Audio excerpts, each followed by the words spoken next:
Hey everybody.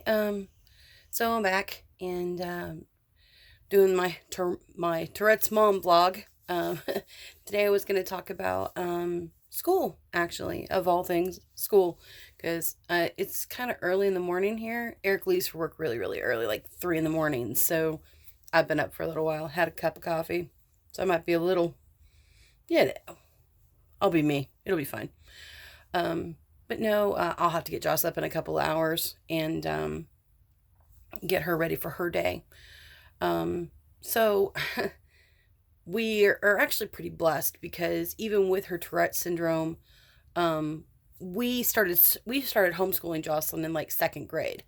We were having issues with the school system that we were in. Luckily, we live in the state of Oklahoma. Homeschool is actually really, really great here. You don't have to deal with as many. I mean, you have criteria that you have to follow, as in what type of subject she's doing. She has to do, math, history, English, reading, and a science. But we started in second grade.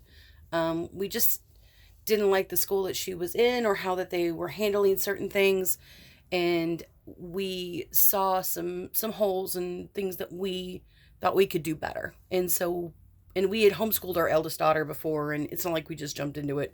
We'd done it before and we knew what we were doing. So, but as we had her, we realized that she had dyslexia. About a year into homeschooling this last time, we realized that Jocelyn had dyslexia, and because she was having uh, what's the word I'm looking for?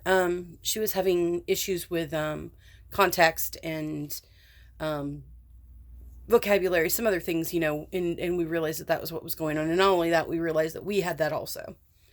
Through our immense study of dyslexia. After that, we realized, oh, well, we've been dealing with that our whole lives ourselves. They just didn't diagnose either one of us.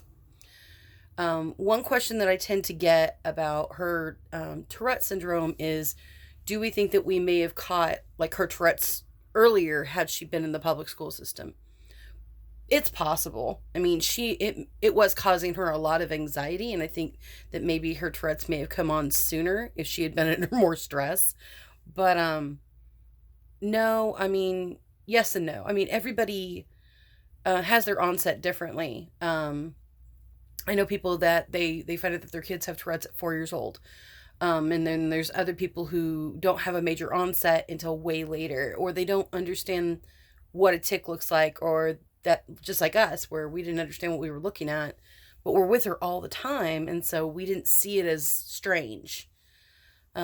We also didn't, not that we never socialized, we just socialized with other homeschool families, but that was few and far between. We are part of a homeschool group where we live, but we weren't around them all the time. And so somebody else pointing that out to me saying, hey, your kid's doing something weird, that didn't happen. Um, but anyways, could we have possibly have caught this sooner? Sure, but they didn't even catch her dyslexia, so I'm not really concerned about it. It doesn't really matter to me today, but is it possible that they could have seen her behaviors? I doubt they would have picked up on it. There's lots of kids that go to that are in the public school system, and they have the same kind of onset Jocelyn does. Um, I don't want to say hers was overnight, but her major onset seemed like it was that way. Okay, so what is a typical day or week like for us with homeschooling a kid with Tourette's? We decided that we were going to do a 4-day school week. We tend to homeschool into the summer. We don't do the thing where we have like a big chunk of time where, she's just drilled all day long. And we tend to try to stretch it out so that she's, number one, she's not overwhelmed. And number two, she has the ability to ask questions. We tend to go by mastery. And right now, for the last like 3 or 4 years, we were doing like workbooks so we could keep track of um, what she was doing, in written word and things like that, because she has a lot of issues with, because of her dyslexia, spelling is a real issue for her, and she needs to, what's the word, She tends to spell phonetically, and she has issues with writing because she has issues with context. And so we work a lot on her reading and things like that.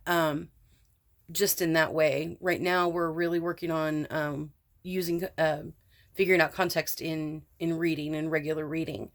Um, on the other part, she's doing Khan Academy this year, so it's a lot easier for us to keep track of what she's doing and how long she's been working on something, and it did she master it, and if she didn't, she doesn't move forward, which we love that about that program. And when we homeschooled our other child and she did Khan Academy, it was just for tutoring back then. And now whole classrooms in the public school system use Khan Academy to educate their classes. Um, they incorporate that a lot. So we don't feel like she's missing anything now at all. And not only that, it's easier for like my husband's now more involved in the schooling. And so it makes it to where he can just check it on his phone and see what's going on with her. Um, as in like socializing and stuff like that, Jocelyn gets plenty of socialization. I'm not even worried about that. She has a boyfriend, she has friends. She was going to church for a while. She's decided to take a break from that for now. It was a little hard on her. But yeah, no, I don't worry about Jocelyn socializing. She also has cousins that live right around the corner from us, and she's very happy with the friends that she has, and she tends to keep her circle really, really small now. She's constantly worried about other people.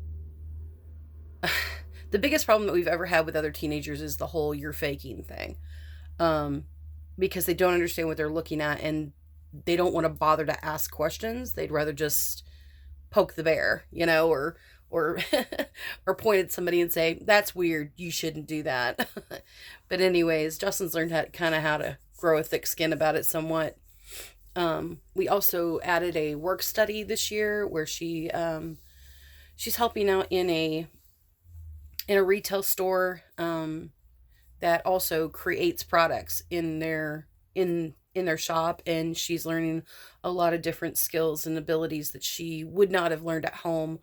It also gets her out of the house. It gets her out in the public eye. It makes it to where she's put in situations where she has to deal with the public directly and how that's going to look.